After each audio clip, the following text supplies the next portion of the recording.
Welcome in, everybody. We are hopping on for a Memorial Day Monday night emergency podcast and show here at Heartland College Sports because it looks like the Big 12 Conference is ready for war. That's a direct quote from a Big 12 athletic director to Ross Dellinger of Yahoo Sports just today. So this is happening, and we are glad you are joining us here. As always, please make sure that you are subscribed. Make sure you like that video as we get it rolling here at Heartland College Sports. So SEC meetings getting underway. Memorial Day week. They're down in Florida. And Ross Dellinger writes a piece here headlined, "With college sports in limbo and key issues coming to a head, the spotlight is on the SEC. It's going to get heated." And the article, I mean, it's well done. Ross is one of the best in the game, if not the best in the game right now, because as good as Pete Thamel is and some of the other guys, Ross Dellinger is not tied to an ESPN. It is very difficult, as great as Pete Thamel is. It's very hard to take him at 110% on everything because ESPN runs college football, right? So Ross Dellinger is more independent from that standpoint than a guy like Pete Thamel is. So this news comes down from Dellinger this week or today, Monday, as of this conversation, and it was a blockbuster piece. And the go-to quote here from a Big 12 athletic director reads as follows: "I guess we're going to war." Now, what is this in reference to? This is in reference to a year-long simmer of format negotiations for a future college football playoff. There exists serious pushback in the proposed format from not only the ACC and the Big 12, but also from Notre Dame, where the Big 10 and the SEC want what? They want 4 automatic bids in a 14 or 16-team playoff. And it's totally ludicrous. But this is what they wanted. They are going for the jugular. They don't care about what's good for the sport. They don't care about anybody but themselves. And they don't have an answer to any of it, which I will get to here momentarily. Okay? And let us know where you're watching and listening to the show from today. We appreciate you being here, as always, at Heartland Sports. So the article goes on to note, in the street brawl from Ross Dellinger, Yahoo Sports, it is 2 SEC and Big 10 against at least 4 other conferences plus Notre Dame, the most valuable and independent college football program in America. During meetings last week in Los Angeles, Big 10 administrators solidified their support for the so-called 4-4-2-2-1 format. That's 4 SEC automatic qualifiers, 4 from the Big 10, 2 from the ACC, 2 from the Big 12, 1 from the group of 6, plus 3 at-large spots. This week, the SEC has a chance to do the same. And if they do that, one Big 12 AD is quoted as saying, "I guess we're going to war." That's right. And the Big 12 should go to war over this. Now, the SEC and the Big 10 can basically, more or less starting next year, do whatever they want. The Big 12 has basically acquiesced, as has the ACC, on really having much say in how the playoff is structured from here on out. That is a damn shame, but it's a reality of the situation. The document grants format decision-making powers starting in 2026 to the SEC and the Big 10. Now, if Notre Dame stays on the side of the Big 12 and the ACC and the rest of college football here, then we've got something. If Notre Dame defects to the Big 10 or the SEC, it could be over. A lot of this is contingent on Notre Dame staying in the corner with the Big 12 and the ACC. And I hope that Notre Dame does this. I really hope that Notre Dame, of all schools, sees what's in the best interest of this sport and doesn't go along with the BS and the propaganda that is coming out of the Big 10 and the SEC. with these 4 automatic qualifiers, and they even want a safety net beyond that. Here's what's insane. They want a safety net with a 16-team playoff that has 3 at-larges, which they want every single one of. So they want to have these like play-in games championship weekend, and then they want potentially losers or teams that get upset in these play-in games championship weekend to still get in as an at-large bid in this theoretical 16-team college football playoff. That's what they're going for. This is one big sham. I've warned you about it for months now. And when the Big 12 agreed to expand or change up the format here for this year's playoff, which is straight seeding, I said there's got to be a reason that Brett Yormark's trying to play nice, because he's got to know that these 2 conferences are just eventually going to try to run roughshod over you. And I'm not sure exactly what his strategy is, but I can tell you right now, there is clear frustration from Big 12 HQ on how these SEC meetings are kicking off and the approach that Greg Sanki, the SEC commissioner, appears to be taking here. And I'm glad that the Big 12 is not going to just go along to get along, because this is the last opportunity to have some type of equity in the betterment of the sport of college football, and not equity like equal outcomes. I'm talking about an equal playing field that benefits this sport that has made this for decades arguably the best sport in North America. The NFL obviously is king right now. We all understand that. But college football is better, just like the NFL is better, when teams like the Kansas City Chiefs can become a dynasty. Okay? The NFL is better because of how they try their absolute hardest to create an equal playing field. I'm a capitalism guy through and through. But in sports, a rising tide does lift all boats.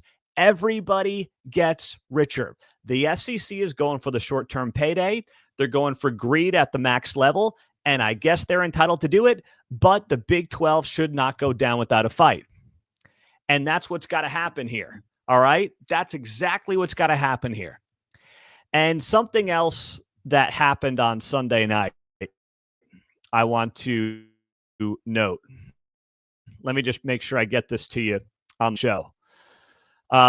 This comes courtesy of Clark Williams, posting this on X, VP of Communications for the Big 12 Conference. Here's what he writes here. So if you didn't see it, Greg Sanki on Monday was asked about if he's considering what's best for the SEC and what's best for all of college football with a new playoff. And Greg Sanki said, quote, "I don't need lectures from others about what's good for the game. I don't lecture others about good of the game. I'm looking for ideas to move us forward." That was a direct quote from Greg Sanki. He also then went on to say, "I don't need lectures from others about the good of the game or coordinating press releases about the good of the game." He's apparently referencing what he thought were press releases from the Big 12 and the ACC in the wake of last week's straight seeding vote to go to a straight 1 through 12 this year in the playoff. But as Clark Williams notes here, and we shared it on X, you can find us there, just search Heartland College Sports. Clark Williams writes, there was no press release from the Big 12, let alone a coordinated one with the ACC regarding straight seeding. So there was nothing. There was no there. Greg Sanki is trying to play the victim, and if there's anybody who's not the victim in this whole story, it's Greg freaking Sanki. See, Greg Sanki can't answer that question. Greg Sanki, the SEC commissioner, is incapable of answering the question of how his plans for the SEC improve the entire sport of college football. So he plays defense. He says, everyone's coming after me. I don't want to hear from these people. They think they're holier than thou. He can't answer it. So that is the angle the Big 12 must keep pursuing. The Big 12 has got to hammer home the point that the SEC does not care about the future of the sport of college football. And they can never give up on that point. Keep that foot on the pedal, hammer it home, and never give up, because Greg Sanki has no answer on this, none whatsoever. And he won't. He will deflect. He will change the topic. He will say, I'm the real victim here. And he's full of it. And he has been for months on this deal. And this is the angle the Big 12 and the ACC and Notre Dame and the group of six can be capitalizing on right now. And they better get to it, and they better start this week while the SEC meetings are happening right now in Florida. They cannot wait another second, because if they do, the sport is screwed. It is absolutely screwed. And I am just, I cannot believe that the SEC has taken this approach. Jason writes here, I'm getting hot and heavy. Make college football great again. Thank you, Jason. I needed that, buddy. I needed it. Desert Devil Petey's fired up. I am fired up. This is months of pent-up frustration with these clowns at the SEC. And listen, for 11 years, I've been doing this, defending this conference, calling out the SEC. It's what we've done. And it feels like it's coming to a head. And this may be a historically important week for the future of college football. And for the Big 12, now's the time to stand up. And frankly, I think smart national media people are starting to realize the shell game the SEC is trying to pull off here. And I hope like heck that a lot of these folks realize it, see it for what it is, stand up and say, you know what, this sport is not going to be better off if the SEC and the Big 10 just break off. They're not. Regionality's been destroyed. I hate that for the sport. What makes it great, part of what makes it great. Recruiting's an absolute disaster right now. The portal's a joke. No one knows what's going on when it comes to NIL in a year from now, never mind, 10 years from now. The sport needs real, serious leadership. But step one is the Big 12, the ACC, Notre Dame, and the group of six standing together now. That's what's got to happen immediately. Now, the Big 12 also found itself in a tough spot here. This was a tough couple of days, because the Big 12 did not get a regional host site in the NCAA baseball tournament for the first time in 17 years. TCU should have gotten one. TCU did not get one. The Big 12 got 8 teams into the NCAA tournament on Monday, but none of them were hosting regionals. The SEC had 8 regional hosts. This is the same problem in the college football playoff. It's becoming this way in college basketball. When you have these selection committees, guess what? The SEC in this climate is going to rule the day. That's the other reason we have to figure out how to get out of the business, especially in college football. It's almost impossible in college basketball, but in college football, we've got to get out of the business of having a selection committee do anything. I am done with committees. They are too biased. They are too SEC heavy, and that is not going to change anytime soon in any sport. The Big 12 got railroaded. And, there was a lot of talk about this over the last 24 hours, couple of days or so. And I give Jamie Plunkett credit over at Horned Frog Blitz. And he wrote a post on his Substack about this, about how the Big 12 got little media coverage compared to the SEC, the ACC, and the Big 10. He looked up D1 baseball articles, and here's the breakdown. SEC had 19 articles. ACC had 15. Big 10 had 10. Big 12 had 5 articles written about it at D1 baseball. I think D1 baseball does a great job. I think that, it's something that a lot of people are fans of, and I am. I think they do an overall solid job, but this is the same thing as football. This is why we exist at Heartland College Sports, because the Big 12 does not get enough coverage. Okay? So that's where we've got to find out a way beyond us and a couple others to make sure that the Big 12 is properly getting covered, because we saw them get hosed out of hosting a regional in the NCAA baseball tournament this week. And of course, TCU can't get a draw to go play an SEC school because they don't want to make the SEC look foolish if TCU were to come out of the regional. They don't want that to happen. So that's how we end up with the same old song and dance. And that's why, whether it's the NCAA baseball tournament where the Big 12's getting hosed or the SEC meetings starting this week in Florida, and one Big 12 athletic director telling Ross Dellinger, we are ready for war, the Big 12 has no choice. It has to be. And I just got done. It's so funny. Speaking of war, I just got done watching Pocahontas with my daughters. They're 6 and 4. And they're asking about war and why these two sides hate each other and the whole thing. And, you know, this is a Disney flick. I'm trying to explain it to them in the most kid-friendly way possible. But it's the same thing here. When you are being attacked, you have to defend yourself. And that's what I told her. I said both sides in Pocahontas felt like they were under attack. So they went to war, nearly went to war. It's the same thing here, except the only slight difference is the SEC is not really under attack. The SEC has been doing the forever attacking. And finally, it's time for their own survival for the Big 12 and the ACC and the others to stand up.